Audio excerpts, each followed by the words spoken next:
All right, let's talk about the time the internet absolutely lost its mind over a card game. Seriously, we're diving into how one simple game of Uno managed to spark a massive global debate that turned friends and families against each other. Welcome to the Great Uno War. So let's just get right into the heart of it. Be honest with yourself. You're playing Uno. Someone drops a +2 on you. Can you throw another +2 right on top of it and just pass the problem to the next person? This one question right here is what this whole story is all about. So, how did this all kick off? Well, like a lot of modern arguments, it all started with a single video that went viral. Just a short, totally innocent-looking clip of a card game that somehow lit a fuse online.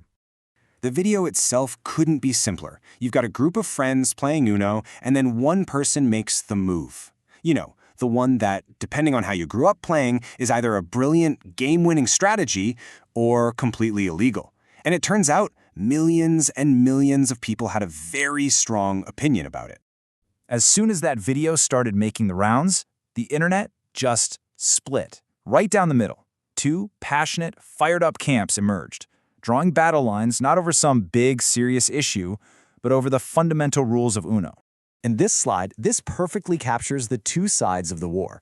On one side, you've got house rules, the way pretty much all of us learn to play, where stacking those +2 cards is not only allowed, it's encouraged. But then there are the official rules, which, as many of us were about to find out, say something completely different. And people felt this in their soul. This quote just nails the energy from Team House Rules. For them, stacking wasn't just some made-up rule. It was the entire point of the game. The idea that you couldn't do it, well, that was just chaos. But of course, on the other side, you had people firing back with this kind of energy. For them, it was simple. The rules are the rules. They're written down for a reason. And they just could not believe how many of us had apparently been playing the game wrong for decades.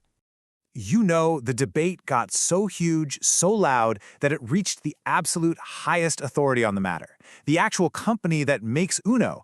They couldn't just sit back and watch the world argue about their game anymore. They had to step in. That's right. The people behind the official Uno social media accounts saw all the comments, all the arguments, all the mayhem, and they decided it was time to play judge, jury, and executioner. The internet waited for the final word. And there it is, the bombshell. In one clear, direct sentence, Uno themselves confirmed it. Stacking is not a thing. It's never been a thing. If someone plays a +2 on you, you draw 2 cards and you lose your turn. Period. The House Rules team had been officially shut down. Okay, so the debate's settled. But now we get to the really interesting question, why? Why did this blow up? How did a fight over a 50-year-old card game manage to grab the whole world's attention? Let's break that down. The answer really starts with this idea right here, a shared cultural touchstone. Uno is one of those things, like almost everybody has a memory of playing it. It cuts across age, geography, everything. And because of that, everyone felt like they had a personal stake in this conversation from the get-go. And this, right here, this is basically the perfect recipe for a viral moment. You start with something everybody can relate to, then you add a conflict that's super simple to understand but feels incredibly high stakes. And the secret ingredient, you have the promise of a clear, final answer from the ultimate authority. It's a perfect story for the internet. But let's go even deeper, because beyond just the mechanics of virality, there's a real psychological reason that a debate this trivial, resonated so strongly with all of us. Because look, this was never just about a card game, was it? It was about nostalgia for rainy days and family game nights. In a world that's super complicated, this was a debate that had a clear right and a clear wrong. And that is so satisfying.